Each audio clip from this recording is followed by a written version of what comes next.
வணக்கம்.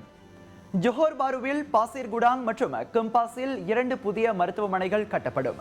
ஜோஹர் பாருவில் சுல்தானா அமீனா மற்றும் சுல்தான் இஸ்மாயில் ஆகிய 2 மருத்துவமனைகளிலும் கூட்ட நெரிசலை குறைப்பதற்கு புதிதாக கட்டப்படும் அந்த 2 மருத்துவமனைகள் உதவ முடியும் என சுகாதார அமைச்சர் கைரி ஜமாலுடன் தெரிவித்திருக்கிறார். பாசிர் குடாங் மருத்துவமனையின் கட்டுமானம் தற்போது 40 விழுக்காடு முழுமையடைந்துள்ளது. அடுத்த ஆண்டு நவம்பர் மாதத்திற்குள் அந்த மருத்துவமனை முழுமையாக பூர்த்தி அடைந்துவிடும் என அவர் கூறினார். சுல்தானா அமீனா 2வது மருத்துவமனையின் கட்டுமானம் குறித்து அக்டோபர் 28ஆம் தேதி சமர்ப்பிக்கப்படவிருக்கும் வரவு செலவு திட்ட அறிக்கையின் போது அதிகாரப்பூர்வமாக அறிவிக்கப்படும். புதிதாக கட்டப்படவிருக்கும் 2 மருத்துவமனைகளும் 700க்கும் மேற்பட்ட படுக்கைகளை கொண்டிருக்கும் என கைரி தெரிவித்தார்.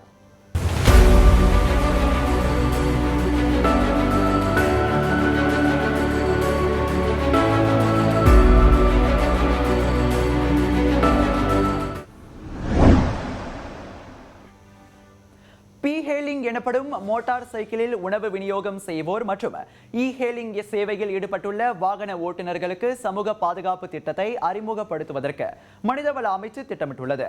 அமைச்சர் என்ற முறையில் தமது அதிகாரத்தை பயன்படுத்தி அமைச்சரவையின் ஒப்புதலோடு சமூக பாதுகாப்பு திட்டம் விரைவாக அமல்படுத்தப்படும் என மனிதவள அமைச்சரான டத்தூஸ்ரீ எம் சரவணன் தெரிவித்திருக்கின்றார். இந்த விவகாரத்தை அமைச்சரவையின் கவனத்திற்கு கொண்டு செல்வதற்கு முன் ஹேலிங் மற்றும் ஹேலிங் ஆகிய தரப்புகளின் பிரதிநிதிகளை அமைச்சு சந்திக்கும் என அவர் கூறினார். சமூக பாதுகாப்பு திட்டத்தை அவர்களுக்கு விரிவுபடுத்துவதற்கு மனிதவள அமைச்சு ஆராய்ந்து வருகிறது. இதனை அமல்படுத்துவதற்கு சட்டத்தை இயற்ற வேண்டும் என்று நாம் முடிவு செய்தால் அதற்கு நீண்ட நாள் ஆகலாம். இது தொடர்பாக அமைச்சின் இடைக்கால தலைமை செயலாளருடன் தாம் விவாதித்துள்ளதாகவும் இன்னும் 2 வாரத்தில் இது குறித்த அறிவிப்பை நாங்கள் வெளியிடுவோம் என சரவணன் கூறினார்.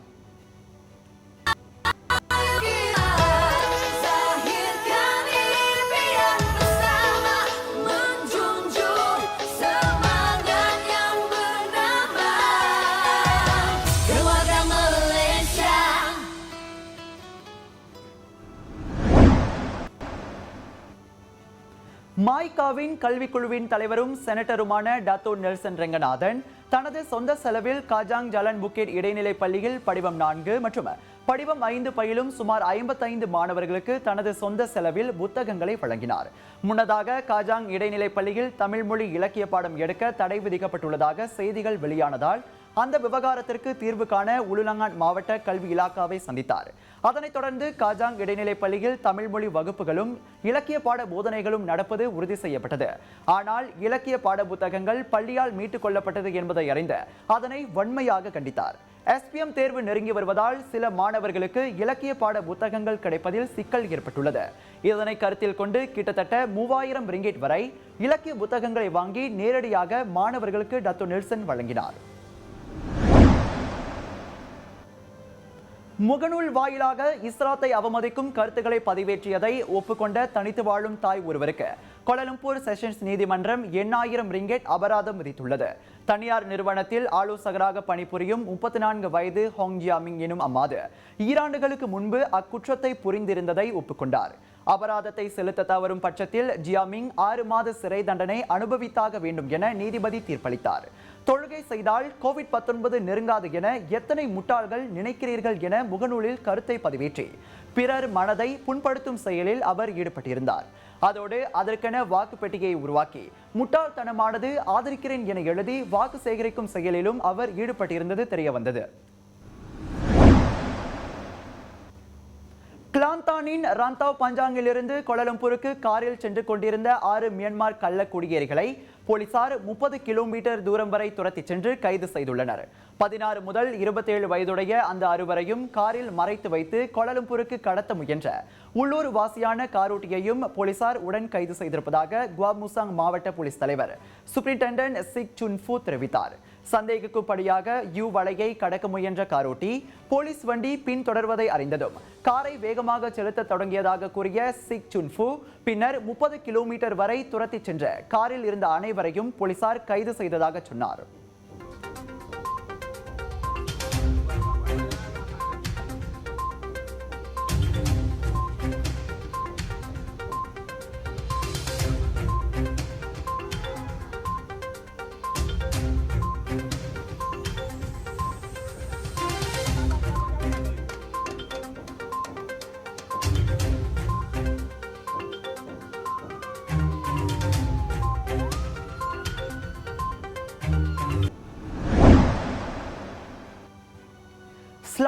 தஞ்சோங் சப்பாட்டில் தனது வளர்ப்பு மகளின் முடியை பிடித்து தரதரவென இழுத்து வந்து அடித்து சித்திரவதை செய்திருக்கும் மாதுவை போலீசார் கைது செய்துள்ளனர்.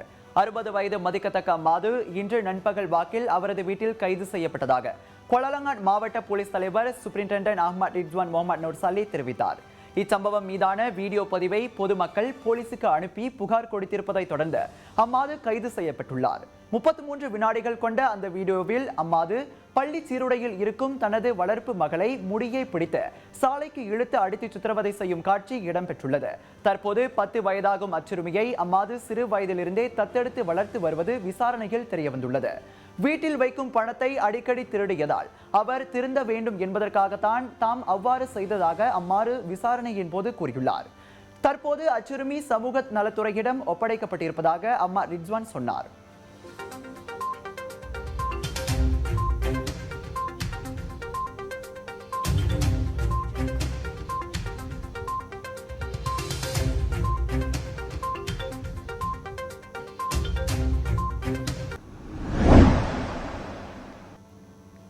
புரோத்தோன் வீரா காரின் பின் இருக்கைக்கு அருகே 2 களங்களில் பெட்ரோல் கொண்டு செல்லப்பட்ட போது அக்காரில் தீப்பற்றி முழுமையாக அழிந்தது.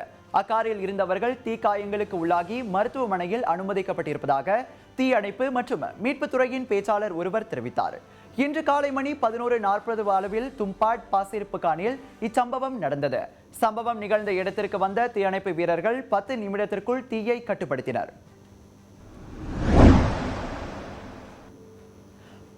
தாப்பாவில் பிள்ளையை மோட்டார் சைக்கிளில் ஏற்றிக் கொண்டு போய் பள்ளியில் விட்டு வீடு திரும்பிக் கொண்டிருந்த தாய் ஒருவர் கோர சாலை விபத்தில் சிக்கி உயிரிழந்துள்ளார். ஜாலான் இப்போ கோலாலம்பூர் சாலையின் 57வது கிலோமீட்டரில் காலை மணி 7:15 அளவில் நிகழ்ந்த அவ்விபத்தில் மோட்டார் சைக்கிள் ஓட்டு ட்ரெய்லர் லோரியில் சிக்கி 10 மீட்டர் தூரம் வரை இழுத்துச் செல்லப்பட்ட அந்த 39 வயது மாது சம்பவ இடத்திலேயே பரிதாபமாக உயிரிழந்தார். ஒரு பிள்ளையை பள்ளியில் விட்டுவிட்டு தனது மற்றொரு பிள்ளையை பள்ளிக்கு கொண்டு சென்று விட வீட்டுக்கு திரும்பிக் கொண்டிருந்த போது அம்மாது விபத்தில் சிக்கியதாக தாப்பா மாவட்ட போலீஸ் தலைவர் ஒன் அசாருடின் ஒன் இஸ்மாயில் தெரிவித்தார். இந்நிலையில் விபத்தில் சம்பந்தப்பட்ட 36 வயது ட்ரெய்லர் லோரி ஓட்டுநர் சம்பவத்தின் போது போதைப் பொருள் உட்கொண்டிருந்தது சிறுநீர் பரிசோதனை வழி உறுதியாகி இருக்கிறது. அவ்வாடவர் தற்போது விசாரணைக்காக கைது செய்யப்பட்டிருப்பதாக ஒன் அசாருடின் கூறினார். மாசாய் வட்டாரத்தில் கடும் மழையுடன் வீசிய புயலினால் பல வீடுகளில் கூரைகள் பறந்தன. தமன் ஜொஹோர் ஜாயாவில் 10 பிளாக்குகளில் உள்ள பல அடுக்குமாடி வீடுகளின் கூரைகள் பறந்தன. இதனால் 50 குடும்பங்கள் பாதிக்கப்பட்டதாக ஜொஹோர் பாரு மாவட்ட மன்ற உறுப்பினர் சான் சன் தெரிவித்தார். இன்று நண்பகல் 1 மணி அளவில் மழையுடன் காற்றும் கடுமையாக வீசியதால் பல இடங்களில் மரங்கள் வேருடன் சாய்ந்தன. இதனால் அருகே நிறுத்தி வைக்கப்பட்டிருந்த கார்களும் சேதமடைந்தன.